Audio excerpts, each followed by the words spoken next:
Hello बच्चों, think chemistry के YouTube channel पर आपका हार्दिक स्वागत है। तो आज हम स्टार्ट करने वाले हैं हमारा नया टॉपिक जिसमें हम डिस्कस करेंगे important theory questions of liquid solution chapter. और ये जो चैप्टर है या फिर ये जो क्वेश्चंस हम डिस्कस करने वाले हैं ये हमारे जो सीबीएसई बोर्ड एग्ज़ाम है या फिर जेई नीट का जो हम बच्चे प्रिपरेशन कर रहे हैं उसके लिए काफ़ी इम्पोर्टेंट है।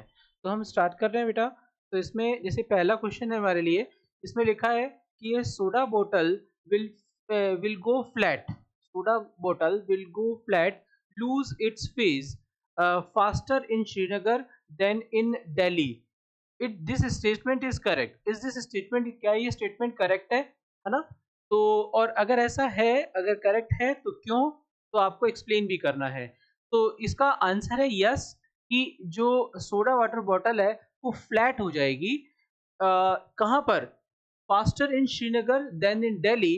तो ये ऐसा क्यों होता है? This statement is correct. ऐसा क्यों है बेटा कि soda bottle will go flat faster in Srinagar in Delhi? और इसका रीजन क्या है? Because lower atmospheric pressure at higher altitude. देखिए क्या होता है कि जब भी हम बात करते हैं कि जो प्रेशर जो है बैलेंस होना चाहिए, जहां पर अगर अपन हायर एल्टीट्यूड पर जाते हैं तो प्रेशर क्या होता है बेटा? प्रेशर कम हो जाता है। प्रेशर कम हो जाता है, जैसे जैसे एल्टीट्यूड बढ़ता है वैसे वैसे प्रेशर कम हो जाता है। तो अगर प्रेशर कम हो जाएगा तो जो पर्टिकुलर आपकी जो सोडा बोतल है वो फ्लैट हो जाएगी, यानी उसकी जो फिश है वो अपनी फिश को लूज कर देगी। तो सिंपल सा रीजन है बेटा, because lower atmospheric pressure at higher altitude. Okay, next अपन आगे बढ़ते हैं। तो जैसे दूसरा क्वेश्चन है, how does sugar help in increasing shelf life of the product? किसी भी प्रोडक्ट की शेल्फ लाइफ को बढ़ाने के लिए अपन शुगर का यूज करते हैं, तो वो कैसे उसकी शेल्फ लाइफ को बढ़ाती है? तो उसके लिए हम बोलते हैं कि शुगर का काम क्या होता है बेटा? डिहाइड्रेशन करने का। वो वाटर को उस पर्टिकुलर सब्सटेंस से बाहर निकाल देती है। तो हमने बोला कि डिहाइड्रेशन, डिहाइड्रेटिंग माइक्रो ऑर्गेनिज्म। तो ये क्या करती है? High sugar concentration draws the water out of microbial cells by osmosis. Osmosis process के थ्रू जो आपकी शुगर होती है वो क्या करती है? वाटर को बाहर निकाल लेती है। और जिससे क्या होता है, अगर वाटर किसी सब्सटेंस में कम हो जाता है तो उसकी लाइफ बढ़ जाती है, उसका डिग्रेडेशन स्लो हो जाता है। ठीक है बेटा? तो शुगर का काम क्या होता है? ऑस्मोसिस के थ्रू वाटर को बाहर निकालने का।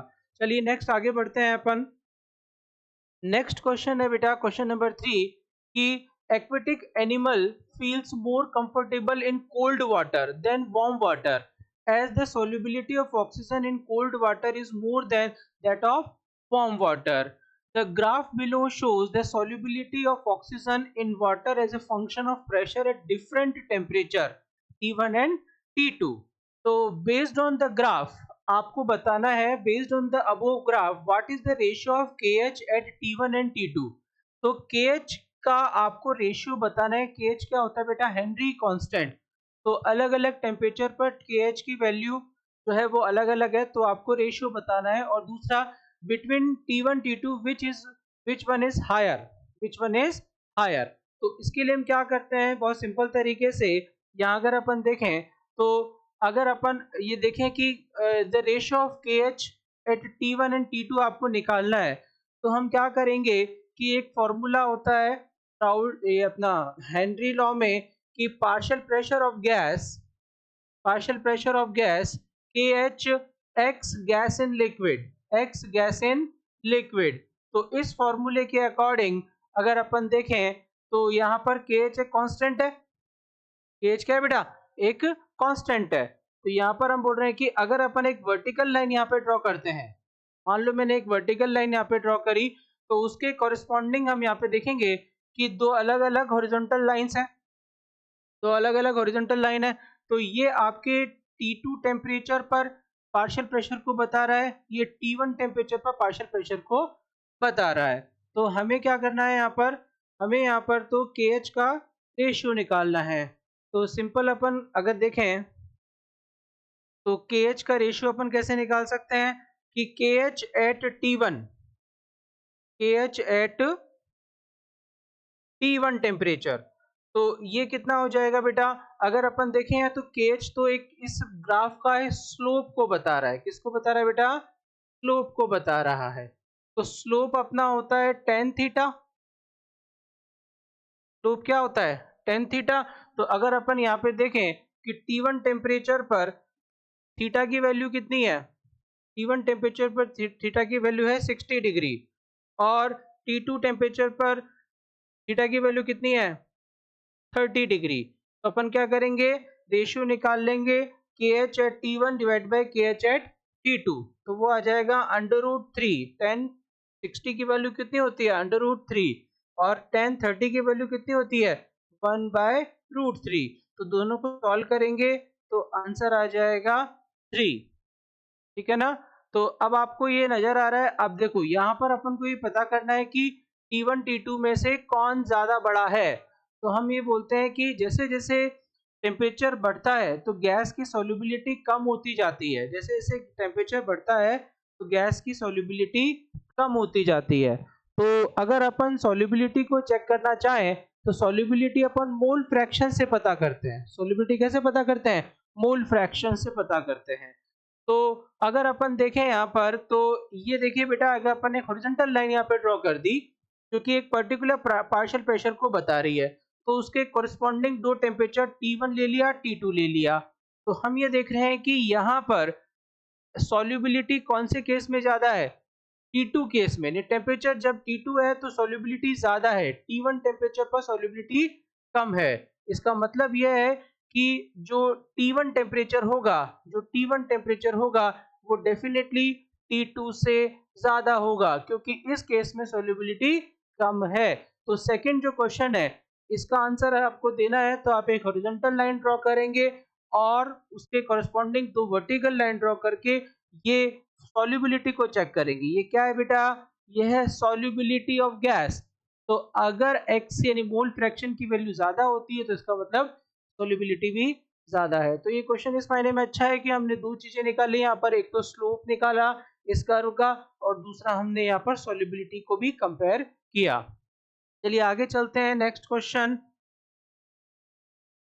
तो जो फोर्थ क्वेश्चन है हमारा, give reason cooking is faster in pressure cooker than in open pan.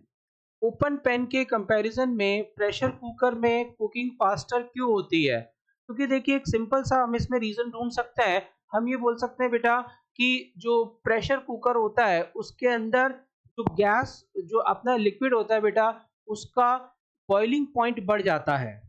Pressure cooker के अंदर किसी लिक्विड का बॉइलिंग पॉइंट बढ़ जाता है। अगर किसी लिक्विड का बॉइलिंग पॉइंट बढ़ जाता है तो हम बोल सकते हैं कि उस केस में खाना जल्दी कुक होता है क्योंकि पानी हायर टेम्परेचर पर है और वो अभी भी लिक्विड फॉर्म में है। पानी हायर टेम्परेचर पर है और वो अभी भी लिक्विड फॉर्म में है। तो डेफिनेटली जो बॉइलिंग पॉइंट बढ़ने पर कुकिंग बहुत आसान हो जाएगी। तो क्या लिखा है? Cooking is faster in pressure cooker because water boils at higher temperature under high pressure. तो मैंने बोला कि हाई प्रेशर होगा तो बॉइलिंग पॉइंट भी ज्यादा होगा। तो in pressure cooker steam can not escape the pressure inside increases, है ना? प्रेशर इनसाइड जो है बढ़ता रहता है। Due to increased pressure boiling point of water rises above 100 degree Celsius, usually 120। Usually कितना हो जाता है? 120 degree Celsius. Higher temperature cooks faster by the speeding up the chemical reaction softening the food more quickly। यानी food को soft बनाने में और chemical reaction को फास्ट करने में हाई टेम्परेचर लिक्विड फॉर्म में रिक्वायर्ड होता है। तो दैट इज द रीजन हम ये बोल सकते हैं कि प्रेशर कुकर में जो कुकिंग होती है वो नॉर्मल ओपन पैन के कंपैरिजन में फास्टर होती है। तो सिंपल एक लाइन का आंसर अगर अपन देना चाहें तो हम ये बोल सकते हैं कि प्रेशर कुकर के अंदर बॉइलिंग पॉइंट ऑफ वाटर जो है वो इंक्रीज हो जाता है। चलिए आगे चलते हैं, next question. Then question number 5, define azeotrope. Azeotrope क्या होते हैं और what type of azeotrope is formed by negative deviation from the Raoult's law. Give an example. आपको ये बताना है कि एजियोट्रॉप क्या होते हैं, ठीक है ना, और azeotrope formed by negative deviation और उसके एग्जांपल भी बताने हैं। तो सिंपल सा एग्जांपल देखो हम समझे, व्हाट इज द एजियोट्रॉप।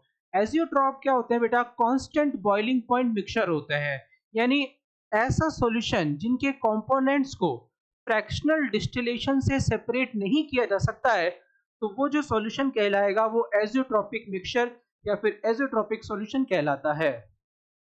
तो ये हम इसको डिफाइन कर रहे हैं यहाँ पर, देखिए क्या क्या लिखा है, azeotropes are binary mixtures. Azeotropes are binary, binary का मतलब उसमें दो कंपोनेंट्स हैं। Binary mixture of solution that have same composition in liquid and vapour phase, liquid and vapour phase. तो यहाँ पर हमने सीखा कि जो कंपोजिशन होता है लिक्विड एंड वेपर फेज में सेम होता है इन एजियोट्रॉपिक मिक्सचर, और इसी वजह से हम उन कंपोनेंट्स को फ्रैक्शनल डिस्टिलेशन से सेपरेट नहीं कर पाते हैं। तो यहाँ पर लिखा है and boils at constant temperature, और वो एक कांस्टेंट टेम्परेचर पर बॉयल करता है। कांस्टेंट टेम्परेचर का मतलब क्या है? यहाँ पर कांस्टेंट टेम्परेचर का मतलब ये हम बोल सकते हैं कि जो लिक्विड है, जो लिक्विड है, जो दो अलग अलग लिक्विड है, दोनों के बॉइलिंग पॉइंट पहले अलग अलग थे, लेकिन एक पर्टिकुलर कंपोजिशन पर दोनों के बॉइलिंग पॉइंट सेम हो चुके हैं। तो यानी वो एक कांस्टेंट टेम्परेचर पर बॉईल करता है पर्टिकुलर सॉल्यूशन, यानी सॉल्यूशन का एक पर्टिकुलर बॉइलिंग पॉइंट हो जाता है। फिर maximum boiling point azeotrope, maximum boiling point azeotrope formed by solution shows large negative deviation. यानी हमसे पूछा था कि नेगेटिव डेविएशन जो है वो उस तरह के azeotrope, negative deviation Raoult's law से शो करने वाले एजियोट्रॉप क्या शो करते हैं? तो वो maximum boiling point azeotrope show करते हैं। देखिए एजियोट्रॉप जो होते हैं वो दो तरह के होते हैं। अगर अपन एजियोट्रॉप को डिफाइन करें या उसको क्लासिफाई करें तो वो दो तरह से दो तरीके से हम क्लासिफाई कर सकते हैं।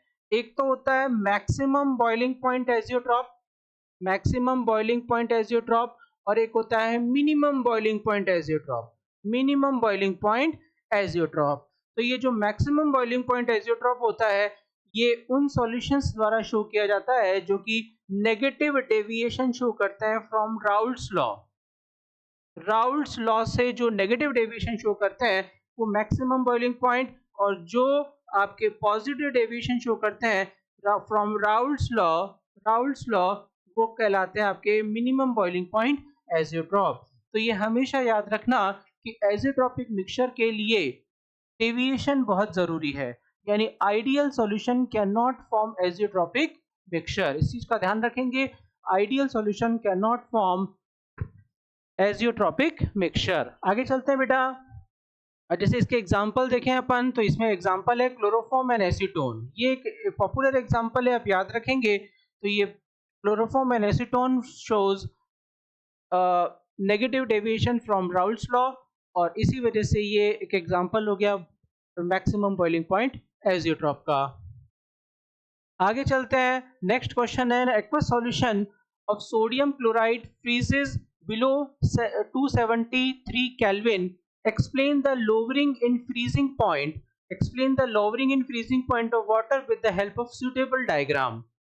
अब यहाँ पर एक आपको एक सॉल्यूशन दिया हुआ है सोडियम क्लोराइड का, और ये बोल रहा है कि उसका फ्रीजिंग पॉइंट 273 केल्विन, जो कि नॉर्मल फ्रीजिंग पॉइंट होता है वाटर का, उससे कम है। तो ऐसा क्यों है, इसको आपको एक्सप्लेन करना है एक तरह से। तो देखो हम ये जानते हैं कि जब भी किसी नॉन वोलेटाइल सॉल्यूट, जो कि नमक एक नॉन वोलेटाइल सॉल्यूट होता है, इसको जब भी अपन किसी वोलेटाइल सॉल्वेंट में ऐड करते हैं तो वेपर प्रेशर में कमी आती है।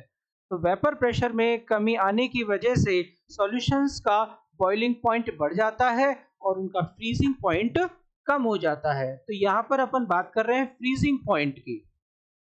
तो when a non-volatile solute is added to a solvent, the freezing point of solution always lower than that of pure solvent, as the vapor pressure of solvent decreases in the presence of non-volatile solute। जब भी कोई non volatile solute add करते हैं तो vapour pressure solution का decrease हो जाता है। फिर अगर अपन प्लॉट की बात करें कि प्लॉट क्या है, lowering in freezing point of water when NaCl is added to shown in below graph. तो ये ग्राफ आपको क्या बता रहा है, देखिए ये ग्राफ आपको बता रहा है कि फ्रीजिंग पॉइंट में लोअरिंग होती है। इस ग्राफ को थोड़ा और अपन रीड्रॉ करें एक बार, फिर से एक बार अपन इसको बताते हैं यहाँ पर कि वाई एक्सिस पर अपन ने वेपर प्रेशर लिया हुआ है, एक्स एक्सिस पर अपन ने टेम्परेचर लिया हुआ है। तो इस कर्व का अगर अपन देखें यहाँ पर, तो ये तो आपका आइडियल कर्व होता है, कुछ इस तरह से बनाते हैं, ये आइडियल कर्व होता है। और जो अगर अपन सॉल्यूशन की बात करें यहाँ पर, तो यहाँ पर सॉल्यूशन का कर्व थोड़ा सा नीचे जाके टच करता है यहाँ पर। तो ये जो पॉइंट है, ये प्योर सॉल्वेंट का फ्रीजिंग पॉइंट हो गया, और ये जो पॉइंट है, ये सॉल्यूशन का फ्रीजिंग पॉइंट हो गया। सॉल्यूशन के फ्रीजिंग पॉइंट को अपन टीएस बोलते हैं, और प्योर सॉल्वेंट के फ्रीजिंग पॉइंट को अपन टीएफ बोलते हैं। ठीक है बेटा, तो ये हो जाएगा delta TF. Delta TF, this difference is called delta TF.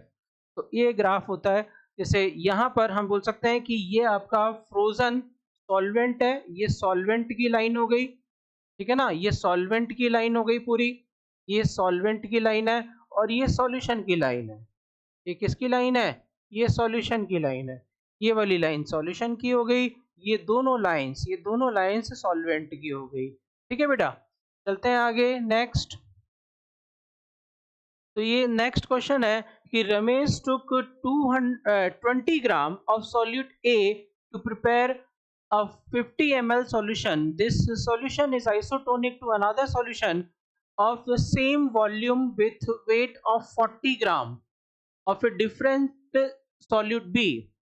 अब पहला पार्ट इसमें क्या बोल रहा है बेटा कि if both the solution is prepared at the same temperature, then what is the ratio of molecular masses of A to B. ठीक है ना, आपको molecular masses का रेशियो बताना है। और दूसरा, two solutions place in different temperature, अगर दोनों को डिफरेंट टेम्परेचर पर रखा गया, keeping all other variables constant and separated by SPM, what will be the osmosis will happen और नॉट। ठीक है ना, तो अपन एक एक करके दोनों पार्ट को सॉल्व करते हैं। तो पहला पार्ट आपको बोल रहा है कि आपको जो दोनों सॉल्यूशन दिए गए हैं सेम टेम्परेचर पर दिए गए हैं, लेकिन what is the ratio of molecular masses. तो हम जानते हैं ऑस्मोटिक प्रेशर का जो फॉर्मूला होता है, फॉर्मूला क्या होता है बेटा, pi is equal to ICRT, ये जनरल फॉर्मूला होता है। इसमें अगर अपन I को देखें बेटा, तो यहाँ पर अपन को I के बारे में कोई इंफॉर्मेशन नहीं दी गई है, आइसोटोनिक बोला गया है। ठीक है ना, तो अब यहाँ पर हम बोल रहे हैं कि दोनों के ऑस्मोटिक प्रेशर सेम है, यानी ये जो पाई है वो दोनों सॉल्यूशन के लिए सेम है। तो अगर दोनों सॉल्यूशंस के लिए सेम है, तो यहाँ पर इनको यहाँ पर ये मेंशन करना चाहिए था कि सॉल्यूट का नेचर कैसा है, मतलब कि वो इलेक्ट्रोलाइट है या नॉन इलेक्ट्रोलाइट। तो अभी हम यहाँ पर कोई मेंशन नहीं है, तो हम दोनों को नॉन इलेक्ट्रोलाइट मान करके आई की वैल्यू को 1 ले लेते हैं यहाँ पर, तो या फिर आई की वैल्यू को दोनों के लिए सेम ले सकते हैं। तो जब हमने देखा कि दोनों के ऑस्मोटिक प्रेशर सेम है, तो हम इसमें फॉर्मूला लगा सकते हैं NRT अपॉन V। C को हम लिख सकते हैं N बाई V, तो ये N by V RT, N by V RT, तो RT से RT कैंसिल आउट हो गया। ठीक है, तो यहां से हम ये देख सकते हैं वॉल्यूम से वॉल्यूम कैंसिल आउट हो गया, Na is equal to NB। तो मोल्स जो है ना उसको लिख सकते हैं mass divided by molar mass. Moles को क्या लिख सकते हैं, mass divided by molar mass. तो यहां से अगर अपन देखें तो मोलर मास ऑफ A और B का रेशियो अपन को मिल गया 1:2। तो आसान सा क्वेश्चन है, ऑस्मोटिक प्रेशर को बराबर करके फॉर्मूले में मोल्स को बराबर करके हमने मोलर मास का रेशियो निकाल लिया। अब सेकंड पार्ट कह रहा है कि आपके दो सॉल्यूशन डिफरेंट टेम्परेचर पे प्रिपेयर किए गए हैं, same all other variables are constant. Variables कौन कौन से हैं, कंसंट्रेशन, आर, ये सब, आर तो कांस्टेंट होता है, सी आपका वेरिएबल है। तो एसपीएम से पास गए कि ऑस्मोसिस होगा क्या, नहीं होगा। तो इसका आंसर है ऑस्मोसिस तो होगा, ऑस्मोसिस होगा, क्योंकि यहाँ पर ऑस्मोटिक प्रेशर जो है वो 3 पैरामीटर्स पर डिपेंड कर रहा है। तो आर तो कांस्टेंट है, सी अगर कांस्टेंट है तो टी तो बदल सकता है ना, तो इतने बोला कि अगर अलग अलग टेम्परेचर है तो यस ऑस्मोटिक प्रेशर होगा। तो जहां पर टेम्परेचर ज्यादा होगा वहां पर ऑस्मोटिक प्रेशर ज्यादा होगा। ठीक है ना, ऑस्मोटिक प्रेशर ज्यादा होगा। If temperature is different osmotic pressure become different even if the concentration is same। very very important, concentration same होने के बावजूद यहाँ पर ऑस्मोसिस होगा। Osmosis will occur lower from lower osmotic pressure to higher atmospheric higher osmotic pressure through SPM. तो ये ध्यान रखना कि lower to higher, lower osmotic pressure to higher atmosphere higher osmotic pressure जो है आपका ऑस्मोसिस होगा। अच्छा क्वेश्चन है ये। नेक्स्ट आगे बढ़ते हैं। Prove that the relative lowering in vapor pressure of liquid on addition of non-volatile solute is a colligative property। ठीक है, तो इसके लिए हम क्या करते हैं, इसको प्रूव करना है कि relative lowering in vapor pressure of liquid on addition of non-volatile solute is a colligative property। colligative property का मतलब क्या होता है, ऐसी प्रॉपर्टी जो नंबर ऑफ सॉल्यूट पार्टिकल्स पर डिपेंड करती है। Properties which depend on number of solute particles irrespective of their size, charge और other nature। तो अब यहाँ हम देखें तो इसको हम कैसे प्रूव कर सकते हैं, बस हमें ये प्रूव करना है कि फॉर्मूले में जो हम RLVP का relative lowering in vapour pressure का फॉर्मूला लिख रहे हैं, क्या उसमें number of moles of solute आ रहे हैं या नहीं आ रहे हैं। तो उसके लिए आप सबसे पहले क्या बोलेंगे कि जो टोटल प्रेशर होता है PT, वो हम राउल्ट्स लॉ से लिख सकते हैं P not A X A plus P not B X B, इस तरह से लिख सकते हैं। ठीक है, अब हम बोल रहे हैं कि नॉन वोलेटाइल सॉल्यूट है तो P, मान लो B आपका सॉल्यूट है, A आपका सॉल्वेंट है, तो P नॉट B की वैल्यू 0 हो जाएगी क्योंकि ये नॉन वोलेटाइल है। तो PT का फॉर्मूला केवल ये बच जाएगा, ये बच जाएगा PT is equal to P not A X A. फिर अपन यहाँ पर एक्स ए को मॉडिफाई करके लिख सकते हैं, एक्स ए को मॉडिफाई करके लिख सकते हैं 1 माइनस एक्स बी। एक्स ए को क्या लिख सकते हैं 1 माइनस एक्स बी। कैसे लिखा, X A plus X B की वैल्यू कितनी होती है 1 होती है, तो यहाँ से एक्स ए को लिख सकता हूँ मैं 1 माइनस एक्स बी। तो यहाँ से मुझे पीटी मिल गया, PT is equal to P naught A 1 minus X B. इस ब्रैकेट को ओपन कर लेंगे अपन, तो यहाँ से अपन को देखो ये वाला पार्ट मिल गया अपन को। ठीक है, फिर अपन इसको ओपन करेंगे, तो ओपन करके यहाँ पर इसको रीअरेंज करेंगे तो अपन को ये फॉर्मूला मिल जाएगा P naught A minus P A. अब यहाँ पर अपन इसको पीटी, यहाँ पर अपन इसको ऐसे बोल रहे हैं कि P naught A minus P S, या फिर इसको पीटी बोल सकते हैं, P naught A minus PT divided by P naught A is equal to X B. X B क्या है बेटा, ये मोल फ्रैक्शन ऑफ सॉल्यूट है, तो डेफिनेटली ये मोल फ्रैक्शन ऑफ सॉल्यूट पर डिपेंड कर रहा है। ये है आपका RLVP, relative lowering in vapour pressure, तो ये नंबर ऑफ सॉल्यूट पार्टिकल्स पर भी डिपेंड कर रहा है। तो हम इसको क्या बोलेंगे कि it is a colligative property. आई बात समझ में, इसको थोड़ा और सिंप्लीफाई कर ले तो देखो XP को अपन लिख सकते हैं NB divided by NA plus NB। Okay बेटा, चलें आगे।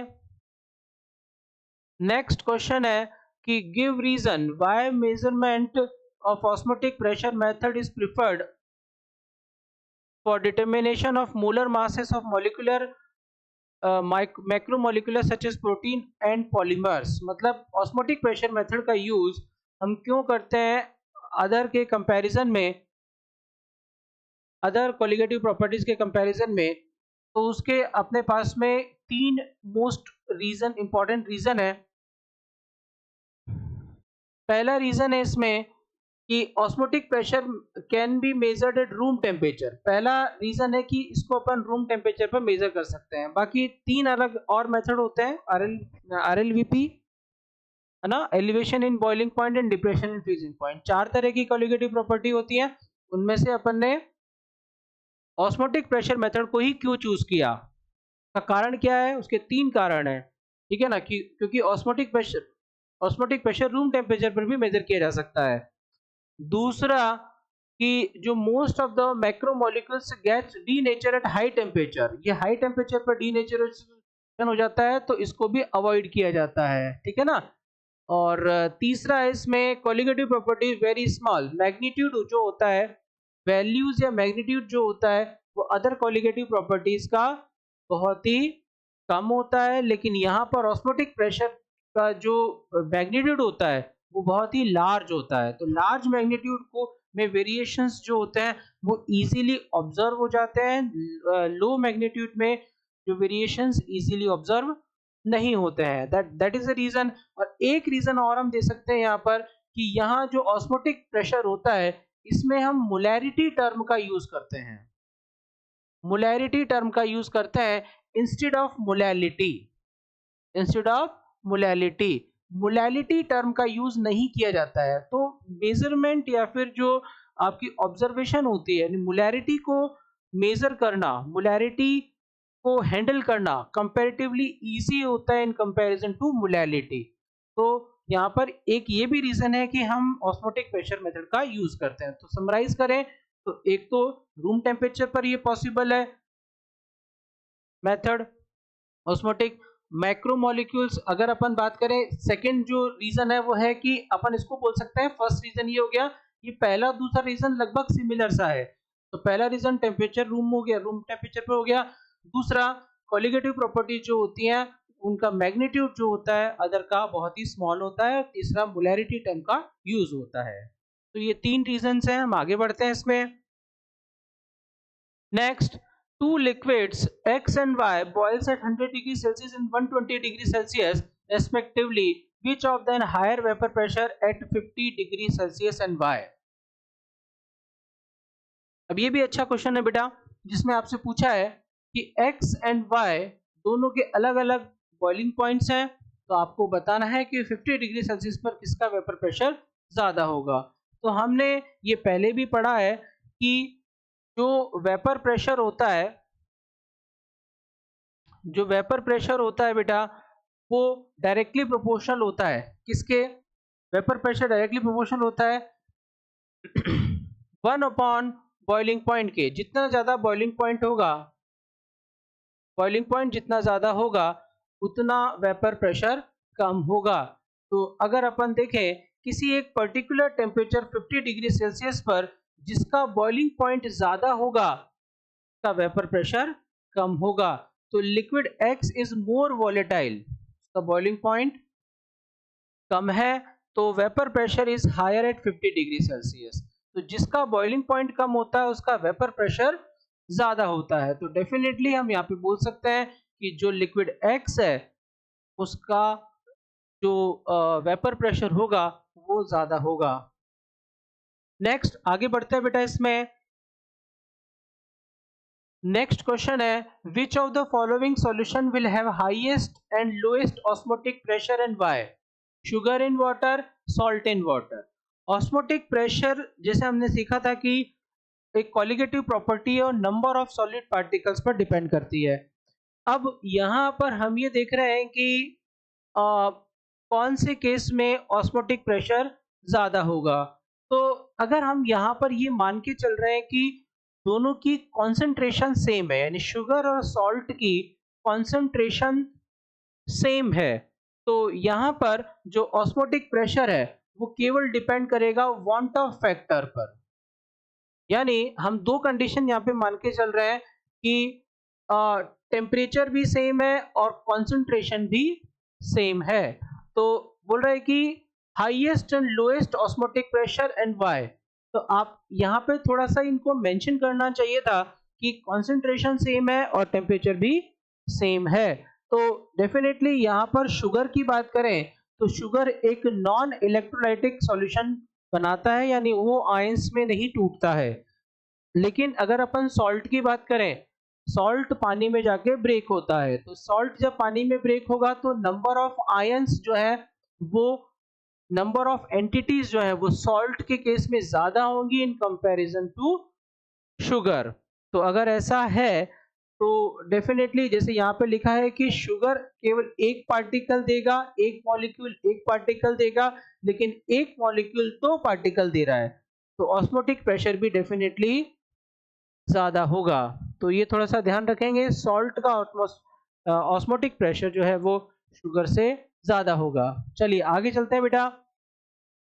नेक्स्ट क्वेश्चन है कि एक क्वेश्चन कह रहा है बेटा कि Tarun collected 10 ml each of fresh water and ocean water he observed that one sample labeled P froze at 0 degree Celsius while other Q at minus 1.3 degree Celsius. तो अब यहां पर देखो इब्राहिम की जगह आ जाएगा तरुण, है ना, अपन को उसी की बात कर रहे हैं।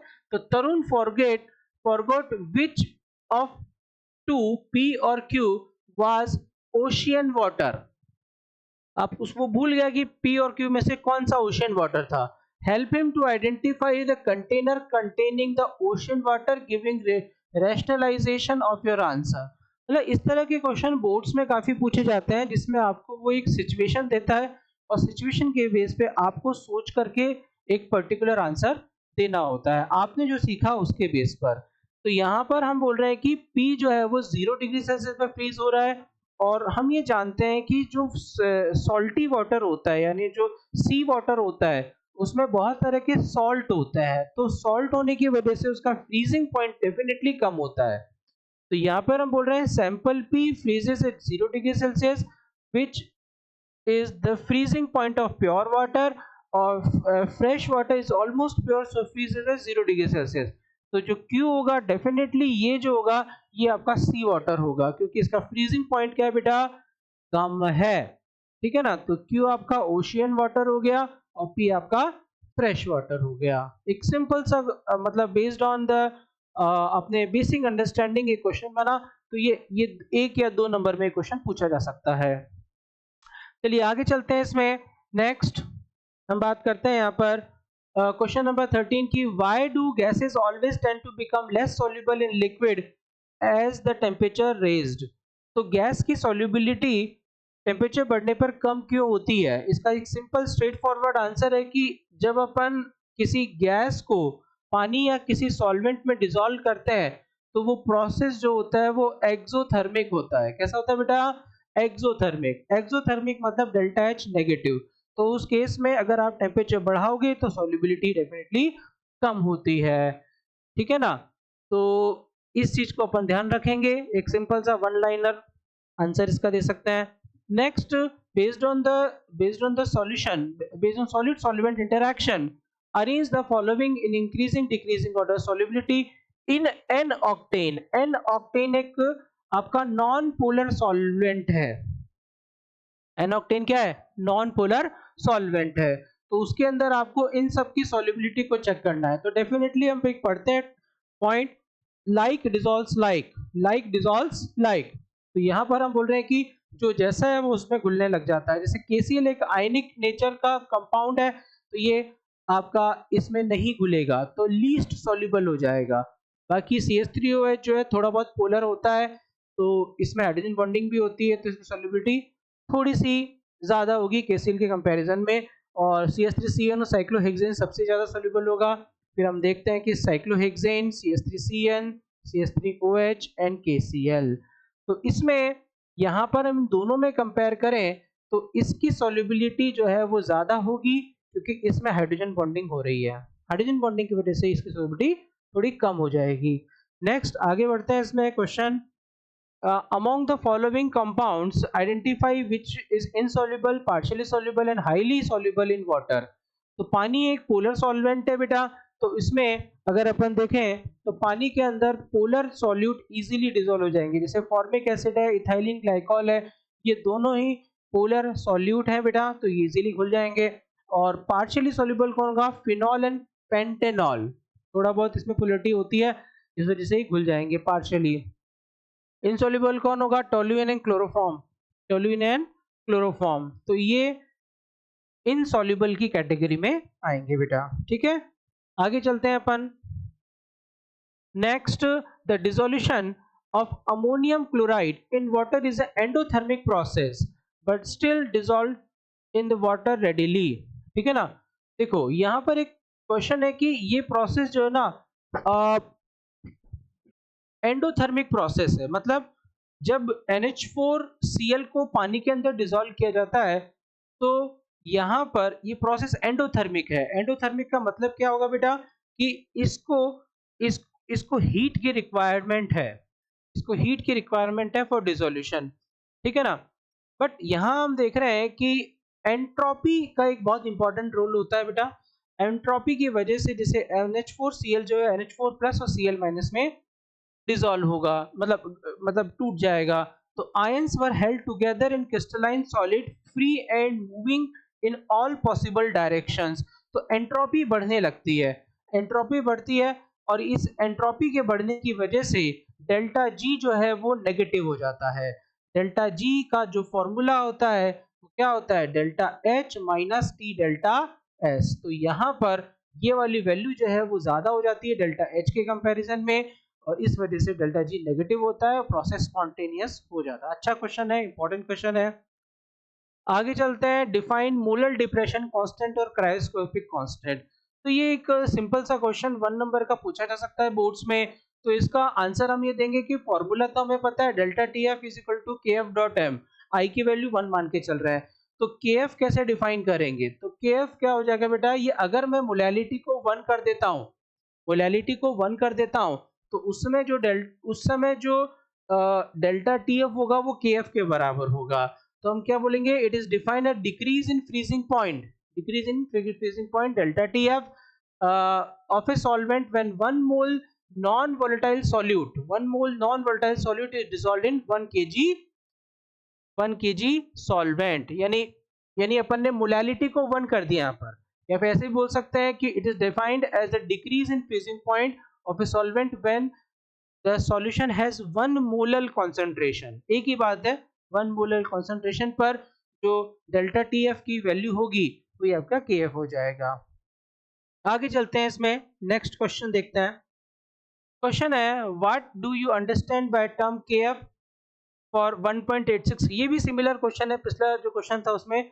तो अब अपन ने बोला कि मोलैलिटी 1 पर डेल्टा टी एफ की वैल्यू 1 पॉइंट, तो अगर अपन डेल्टा टी एफ की वैल्यू 1.86 बोल रहे हैं वाटर के लिए, इसका मतलब अगर मैं 1 मोलर सॉल्यूशन लेता हूँ, कोई भी सॉल्यूट हो, अगर उसका कॉन्सेंट्रेशन 1 मोलर है, तो उससे मैं जो फ्रीजिंग पॉइंट में डिप्रेशन आएगा वाटर के, वो 1.86 केल्विन आएगा।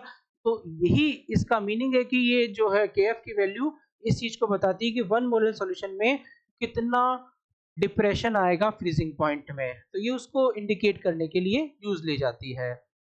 आगे चलते हैं अपन, नेक्स्ट क्वेश्चन है कि what will happen to the freezing point of a potassium iodide aqueous solution when mercuric iodide is added to the solution। एक बहुत बढ़िया क्वेश्चन है कि जब HgI2 को Ki के साथ में मिक्स करते हैं तब क्या होता है, when mercuric iodide HgI2 is added to aqueous solution of potassium iodide। तो सॉल्यूशन में क्या होता है बेटा, कॉम्प्लेक्स का फॉर्मेशन होता है, इस वजह से नंबर ऑफ सॉल्यूट पार्टिकल्स कम हो जाते हैं। देखो कोई भी अगर अपन सॉल्यूट ऐड करते हैं तो सॉल्यूट पार्टिकल्स बढ़ने चाहिए, लेकिन अगर ऐड करने से नंबर ऑफ सॉल्यूट पार्टिकल कम हो रहे हैं तो उसके बहुत ही कम एग्जांपल्स हैं। तो ये एग्जांपल्स हमें याद होने चाहिए कि HgI2 को Ki के साथ में मिक्स करने पर नंबर ऑफ सॉल्यूट पार्टिकल्स कम हो रहे हैं, Ki का अमाउंट जो है वो कम होता है। तो इस क्योंकि यहाँ पर कॉम्प्लेक्स का फॉर्मेशन होता है, और अगर ऐसा होता है तो जो डिप्रेशन है, डिप्रेशन इन फ्रीजिंग पॉइंट जो है वो डिक्रीज हो जाएगा। इसका मतलब क्या है, जैसे मान लीजिए Ki का जो इनिशियली जो फ्रीजिंग पॉइंट था वो -2 डिग्री सेल्सियस था, लेकिन जैसे ही अपन ने मर्क्यूरिक आयोडाइड HgI2 डाला तो फ्रीजिंग पॉइंट हो जाएगा -1 डिग्री सेल्सियस, जबकि इसको तो -3 -4 होना चाहिए था। तो ये रीजन क्या है, कॉम्प्लेक्स फॉर्मेशन की वजह से। तो ये कॉम्प्लेक्स आप याद रखेंगे K2HgI4, इसको इसी तरह से आपको याद रखना है। तो नेक्स्ट क्वेश्चन है कि राउल्ट्स लॉ क्या होता है, कंटेनिंग नॉन वोलेटाइल सॉल्यूट। ठीक है ना, ये हम पहले भी पढ़ चुके हैं। नॉन वोलेटाइल सॉल्यूट के केस में इस तरह से लिखा जा सकता है, what type of deviation from Raoult's law shown by the solution of chloroform and acetone and why. ये बहुत बड़ा इंपॉर्टेंट पार्ट है, ये पूछा जा सकता है कि क्लोरोफॉर्म एसिड हम पहले भी पढ़ चुके हैं कि नेगेटिव डेविएशन शो करता है, तो ये किस तरह से शो करता है, by forming a hydrogen bond. तो ये एक स्ट्रक्चर आपको याद रखनी चाहिए, एनसीईआरटी में भी दिया हुआ है, इसमें हाइड्रोजन बॉन्ड बनता है ऑक्सीजन और हाइड्रोजन के बीच में। वैसे ये हाइड्रोजन बॉन्ड की कंडीशन को फुलफिल नहीं करता है, हाइड्रोजन बॉन्ड की जो कंडीशन होती है उसको ये फुलफिल नहीं करता है, लेकिन फिर भी हम इसकी जो बॉन्ड स्ट्रेंथ है हाइड्रोजन बॉन्ड के बराबर होने की वजह से इसको अपन हाइड्रोजन बॉन्ड बोल देते हैं। ओके बेटा, तो आप सिंपली ये ध्यान रखेंगे this is the hydrogen bond between the chloroform and acetone. तो क्लोरोफॉर्म एसीटोन ध्यान रखेंगे अपन। चलिए आगे चलते हैं। नेगेटिव डेविएशन जैसे मैंने बताया शो करते हैं बिकॉज इंटरेक्शन जो है वो ज्यादा हो जाता है। Next, why is an increase in temperature observed on mixing chloroform and acetone? तो यही कारण है कि यहाँ पर क्या होता है कि जब इंटरेक्शन बढ़ता है बेटा, तो दोनों मॉलिक्यूल स्टेबल हो जाते हैं। तो इस स्टेबिलिटी को अचीव करने के दौरान एनर्जी रिलीज होती है। तो इस एनर्जी रिलीज होने की वजह से ये बोल रहा है कि why the increase in temperature में इंक्रीज क्यों होता है? क्योंकि प्रोसेस कैसा हो गया? एक्सोथर्मिक हो गया, क्योंकि मॉलिक्यूल स्टेबल हो गए, दोनों मॉलिक्यूल आपस में जुड़ करके स्टेबल हो गए। ओके बेटा, नेक्स्ट आगे बढ़ते हैं। फिर derive the relation between relative lowering of vapour pressure and molar mass of the solid. हम पहले भी कर चुके हैं, इसमें यहाँ तक हमने पहले किया था। इसके बाद में थोड़ा सा हम इसको मॉडिफाई करके अगर मैं NB/NA लिख दूं और इसको मैं mass divide by molar mass, इसको mass divide by molar mass लिख दूं, तो मुझे रिलेशन मिल जाएगा मोलर मास एंड RLVP के बीच में। तो ये हम पहले भी कर चुके हैं, बस ये वाला पार्ट है, इसको सॉल्व करने के लिए मैंने ये इतना सा पार्ट लिखा है। बस आप इतना सा ध्यान रखें और आगे आपका क्वेश्चन सॉल्व हो जाएगा। आगे चले बेटा। नेक्स्ट, अगर आपको लगता है ये पार्ट आपको समझना है तो आप कमेंट में मुझसे पूछ सकते हैं, मैं आपको इसका प्रॉपर एक्सप्लेनेशन भी दे दूंगा। और एक इम्पॉर्टेंट बात ये है कि ये जो अपन PDF, ये जो हम पढ़ रहे हैं, अगर आपको इसका PDF चाहिए तो आप कमेंट हमें कर सकते हैं, तो मैं आपको इसका एक PDF भी प्रोवाइड करा दूंगा। ओके बेटा, तो आगे चलते हैं अपन। नेक्स्ट है गिव रीजन कि red blood cell shrink when placed in saline water but swell in distilled water. तो ये अपन ये बोलते हैं कि दो तरह के सॉल्यूशंस होते हैं, हाइपोटोनिक एंड हाइपरटोनिक। तो यहाँ उसी पे बेसिक क्वेश्चन है जिसमें सेलाइन वाटर जो है, in saline water hypertonic solutions water moves out of the RBC, red blood cell से वाटर बाहर आ जाता है, तो RBC श्रिंक हो जाती है। कब? जब हाइपरटोनिक सॉल्यूशन होता है। सेलाइन वाटर कैसा होता है? Hypotonic solution. और इसका अपोजिट डिस्टिल्ड वाटर क्या होता है? हाइपोटोनिक होता है। तो वहां पर ये स्वेल करने लग जाती है क्योंकि पानी अंदर चला जाता है। तो सिंपल सा रीजन है, हाइपोटोनिक सॉल्यूशन में श्रिंक हो जाना और हाइपोटोनिक सॉल्यूशन में स्वेल हो जाना, ये इसका रीजन है।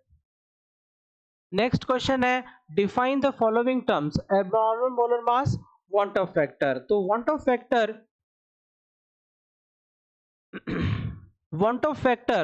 फैक्टर क्या होता है बेटा? वांट ऑफ फैक्टर तो ये कब पिक्चर में आता है? जब मॉलिक्यूल्स में जो सॉल्यूशन में जो सॉलिड पार्टिकल्स हैं वो एसोसिएट होते हैं। जब वो एसोसिएट होंगे तो या फिर डिसोसिएट होते हैं तो वहां पर नंबर ऑफ सॉलिड पार्टिकल्स बदल जाते हैं और वो मोलर मास में एबनॉर्मेलिटी आ जाती है। एबनॉर्मेलिटी का मतलब है थोड़ा सा मतलब डिफरेंट होना, तो उसको बोलेंगे अपन एबनॉर्मल मोलर मास, या फिर उसको डिनोट करते हैं वांट ऑफ फैक्टर से। वांट ऑफ फैक्टर का फॉर्मूला हम पहले भी पढ़ चुके हैं, observed colligative property divide by theoretical या फिर कैलकुलेटेड कोलिगेटिव प्रॉपर्टीज। आगे चलते हैं। Next, give alongside the sketch, एक आपको स्केच दिया हुआ है of A plant carrying out a process. एक प्लांट, एक इंडस्ट्री का एक प्रोसेस का एक आपको डायग्राम दिया गया है। Name the process occurring in the given plant, which container does net flow of solvent take place, or name one SPM which can be used in this plant and give one practical use of this plant। तो इसका अगर अपन देखें practical use क्या है, अगर अपन practical use को समझें तो इसका प्रैक्टिकल यूज क्या होगा बेटा? ये एक ऑस्मोसिस प्रोसेस आपको दिख रहा होगा जिसमें हम ये रिवर्स ऑस्मोसिस का यूज करके जो आपका पानी, जो खराब पानी होता है उसको अपन सही कर सकते हैं, साफ कर सकते हैं। तो ये प्रोसेस कैसा है? ऑस्मोसिस है। Which container does net flow take place? तो solvent flows from dilute solution to concentrated, ठीक है ना? ये डाइल्यूट सॉल्यूशन है, ये कॉन्सेंट्रेटेड सॉल्यूशन है।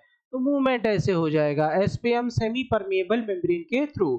फिर दूसरा बोल रहा है कि कोई एक एसपीएम का नाम बताओ तो सेलोफेन मेम्ब्रेन और parchment paper is example of SPM. Give one practical use of the plant to demonstrate the osmosis in laboratory. और इसका एक यूज और है बेटा रिवर्स ऑस्मोसिस का यूज, जिसमें यहाँ पर अपन प्रेशर बढ़ाएं, पिस्टन पे प्रेशर बढ़ाएं तो मूवमेंट जो है वो इस डायरेक्शन में होने लग जाएगा। तो इस डायरेक्शन में अगर मूवमेंट होगा तो पानी जो है वो साफ होने लग जाएगा। चलते हैं आगे नेक्स्ट क्वेश्चन पे। Discuss the biological industrial importance of osmosis. तो ये बहुत इजी है, आप ये देख सकते हैं क्या क्या कहाँ कहाँ पर ऑस्मोसिस का यूज होता है। जैसे प्लांट्स को स्टे और फ्रेश और अपराइट करने के लिए अपन उसको पानी में डाल के रखते हैं, रूट्स को। फिर जो किशमिश है, फिर ड्राई ग्रेप्स होते हैं, उनको भी अपन पानी के अंदर रखते हैं तो वो फूल जाते हैं, ठीक है ना। रिवर्स ऑस्मोसिस जैसे हम बात किया कर रहे थे, और food preservatives using the salt and sugar. तो ये भी कुछ एग्जांपल्स हैं जो रिवर्स ऑस्मोसिस का अपन यूज कर सकते हैं यहाँ पर। और नेक्स्ट अपन आगे बढ़ते हैं। Why a person suffering from a high blood pressure is advised to take a minimum quantity of common salt? तो यहाँ पर एक हाई ब्लड प्रेशर वाले पेशेंट को हम कॉमन सॉल्ट ज़्यादा नहीं लेने की एडवाइस देते हैं। का रीज़न क्या है कि उसके ब्लड के अंदर जो है वो सॉल्ट का अमाउंट इंक्रीज होने लगेगा, और इस वजह से आपकी बॉडी के अंदर जो जो सेल्स है उनसे वाटर बाहर आ जाएगा और डिहाइड्रेशन हो सकता है उसको। तो यहाँ पर volume of blood increases, volume of blood increases, पानी बढ़ता जाएगा क्योंकि सेल्स के अंदर पानी कम होगा, पानी ब्लड के अंदर घुलता जाएगा, सेल्स से पानी जो है ब्लड के अंदर आता जाएगा, तो ब्लड का वॉल्यूम बढ़ता है और इससे ब्लड प्रेशर इंक्रीज होता है। तो ब्लड प्रेशर इंक्रीज होता है और उसको एक दूसरी प्रॉब्लम हो सकती है, डिहाइड्रेशन भी होगा क्योंकि सेल्स के अंदर से पानी कम हो रहा है। तो दैट इज द रीजन कि एक हाई ब्लड प्रेशर वाले व्यक्ति को नमक कम खाना चाहिए। आगे बढ़ते हैं। नेक्स्ट क्वेश्चन है कि अब आपको बताना है कि NaCl को 3 लेबल दिए गए हैं ABC, तो अलग अलग कॉन्सेंट्रेशन पर आपको बताना है वांट ऑफ फैक्टर क्या होगा। तो आप भी देख रहे हैं कि NaCl की कॉन्सेंट्रेशन जहां पर सबसे कम है वहां पर I की वैल्यू सबसे ज्यादा होगी। तो एक सिंपल सा एक आप ये ध्यान रख सकते हैं कि जब कॉन्सेंट्रेशन कम होती है तो आयंस का मूवमेंट बहुत आसानी से हो जाता है। तो नंबर ऑफ आयंस या आयंस का इंटरेक्शन जो है वो कम होगा जब कॉन्सेंट्रेशन कम होती है। तो नंबर ऑफ आयंस ज़्यादा ऑब्जर्व होते हैं कब, जब कॉन्सेंट्रेशन कम होती है।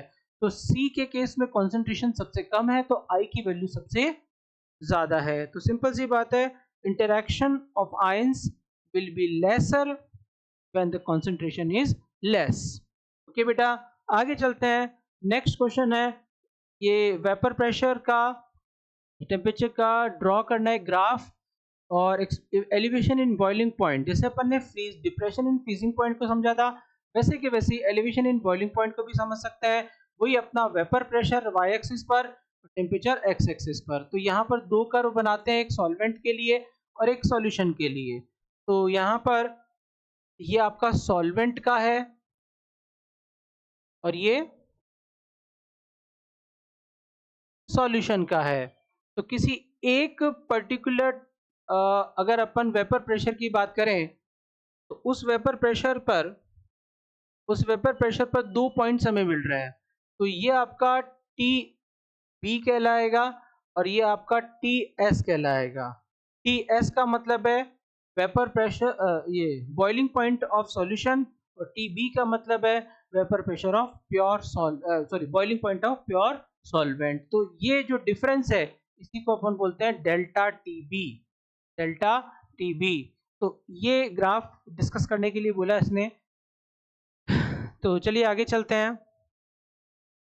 Next, what is the want of factor for compounds which undergo dimerization in an organic solvent? किसी भी सॉल्वेंट में डाइमराइजेशन जब होता है तब क्या अपन want of factor लेते हैं। तो यहाँ पर want of factor I का जो फॉर्मूला होता है वो एसोसिएशन में अगर बात करें तो 1 + 1/n - 1 बीटा होता है। बीटा डिग्री ऑफ एसोसिएशन है जिसकी वैल्यू अगर अपन बोले वो 1 है, क्योंकि 100% एसोसिएशन के केस में बीटा अपन 1 लेते हैं, है ना। और n की वैल्यू 2 हो जाएगी क्योंकि डायमर बन रहा है, तो I is equal to 1 plus 1/2 minus 1 into 1, तो ये कितना आ जाएगा 1 माइनस 1/2, तो ये हो जाएगा 1/2। तो I की वैल्यू 1/2 इस तरह से हम निकाल सकते हैं। आगे चलते हैं बेटा। अब ये कुछ एक और क्वेश्चन है कि PYQ क्वेश्चन ही है ये कि कंपाउंड CaCl2.6H2, क्या दिया है बेटा, CaCl2 सॉरी CaCl2.6H2, जब इसको पानी में डालेंगे तो कितने आयंस मिलेंगे, तो डेफिनेटली यहाँ पर अपन को 3 आयंस मिलेंगे। कितने आयंस मिलेंगे, 3 आयंस मिलेंगे, तो वॉन्टा फैक्टर कितना हो जाएगा, 3 हो जाएगा। ठीक है, नेक्स्ट है define osmotic pressure and what is the why it is considered as a colligative property. तो ये नंबर ऑफ सॉलिड पार्टिकल पर डिपेंड करता है, इसलिए कोलिगेटिव प्रॉपर्टी कहलाता है। और ऑस्मोटिक प्रेशर क्या होता है, इसको अपन डिफाइन कर सकते हैं कि minimum pressure that must be applied on a solution to stop the flow of solvent into through a semi permeable membrane। तो ये पढ़ सकते हैं अपन definition of the osmotic pressure, क्योंकि ये नंबर ऑफ सॉलिड पार्टिकल्स पर डिपेंड करता है। ठीक है, नेक्स्ट आगे चलते हैं। Most important one liner. अब ये छोटा सा एक इंपॉर्टेंट हमारा एक छोटा सा सेक्शन है जिसमें हम ये डिस्कस करते हैं कि जो एनसीईआरटी के इंपॉर्टेंट लाइंस हैं वो आपसे मिस नहीं होनी चाहिए। तो उसके लिए हमने क्या किया, एक अलग से ही वन लाइनर बना दिए, तो क्वेश्चंस के फॉर्म में नहीं, हम सीधा लर्न करेंगे डायरेक्ट। ठीक है ना, तो ये वन लाइनर आपको बहुत हेल्प करते हैं क्वेश्चंस में। जैसे अपन कोई भी कॉम्पिटिटिव एग्जाम की बात करते हैं तो डायरेक्ट क्वेश्चन एनसीईआरटी से उठ के आता है, तो हमें उनको भी अच्छे से सीखना है। तो ये हमने इसको इसलिए इंट्रोड्यूस किया है क्योंकि आप पढ़ते समय कई बार कोई लाइन को मिस कर देते हैं, तो या आपको वो लाइन समझ नहीं आती है, तो हम इसलिए हमने इसको इंक्लूड किया हुआ है जिससे कि आप वो चीज मिस ना कर पाए। तो इसमें पहला कुछ पॉइंट्स हैं, जैसे 1 ppm fluoride prevents tooth decay, but 1.5 ppm पर मॉटलिंग हो जाती है, यानी आपके जो है वो जो दांत है वो खराब होने लगते हैं ज्यादा फ्लोराइड होने पर। कम पर टूथ, इससे कम होगा तो टूथ मतलब 1 ppm पर फ्लोराइड जो है वो टूथ डिके को रोकता है, और ज्यादा हो जाएगा तो दिक्कत है, यानी कम भी नहीं होना चाहिए बहुत ज्यादा और बहुत ज्यादा भी नहीं होना चाहिए, एक रेंज में है। High concentration of fluoride ion can be poison by poisonous, for example NaF is used in rat poisoning. इसी तरह से कुछ और आप ये सारे पॉइंट्स आप पढ़ सकते हैं आराम से, एक एक पॉइंट को आप आसानी से देख सकते हैं। तो जैसे मैंने बोला, अगर आपको इसकी पीडीएफ चाहिए, तो हम इसको, अगर आप कमेंट करेंगे तो हम इसकी पीडीएफ भी आपको प्रोवाइड करा देंगे। ठीक है ना, तो ये थोड़ा सा आप ध्यान रखेंगे, इंपॉर्टेंट वन लाइनर, इसमें कुछ आपको सोचना नहीं है। अगर आपको इसमें किसी भी लाइन में आपको दिक्कत है तो आप कमेंट बॉक्स में कमेंट कर सकते हैं। नेक्स्ट ये देखिए, सारे पॉइंट्स जो हैं वो बहुत ही इजी वे में समझाए गए हैं, एनसीईआरटी की लाइंस को इजी वे में समझाया गया है, तो आप इनको एक बार पढ़ सकते हैं। ओके बेटा, तो ये अपना पर्पस था कि चीज़ों को इजी किया जाए। और ये ग्राफ क्या बताता है, इस ग्राफ को एक बार अपन डिस्कस कर लेते हैं। देखो, हमेशा याद रखना कि इन जनरल केएफ की वैल्यू जो होती है वो केबी से ज़्यादा होती है। केएफ की वैल्यू केबी से ज़्यादा होती है। केएफ क्या होता है बेटा, व्हाट इज केएफ, जो अपना डिप्रेशन इन फ्रीजिंग पॉइंट में, जो आपका डिप्रेशन इन फ्रीजिंग पॉइंट में जो कांस्टेंट आता है उसको अपन क्या बोलते हैं, केएफ बोलते हैं। ठीक है ना, मोलर डिप्रेशन कांस्टेंट, क्या बोलते हैं इसको, मोलर डिप्रेशन कांस्टेंट, और ये मोलर एलिवेशन कांस्टेंट केबी कहलाता है। तो जनरली केएफ की वैल्यू केबी से ज्यादा होती है ना, अल्फाबेटिकली एफबी बड़ा होता है बी से।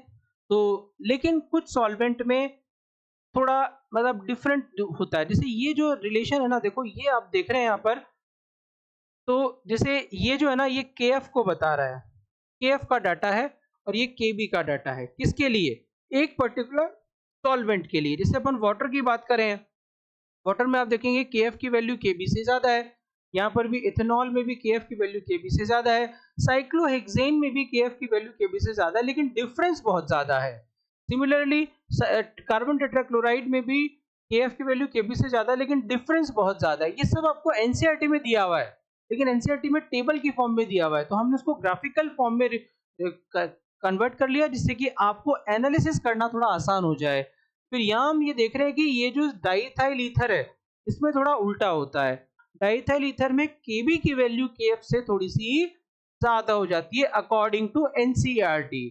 एनसीईआरटी के अकॉर्डिंग यहाँ पर डाइथाइल ईथर में ये वाला रिलेशन यूज आता है। तो थोड़ा सा आपको बस इसी को बताने के लिए ग्राफिकल फॉर्म मैंने दिया, जिससे कि आप इजीली इसको समझ पाए। तो चलिए यहाँ तक आप एक बार देखिएगा, सारे जो इंपॉर्टेंट वन लाइनर है इसको देखिएगा एक बार। आप चाहे तो यहाँ पर स्क्रीनशॉट ले सकते हैं इनके, अदरवाइज आप इसको पीडीएफ की भी डिमांड कर सकते हैं। तो चलिए, आई होप आपको ये समझ आया होगा lecture. Thank you very much.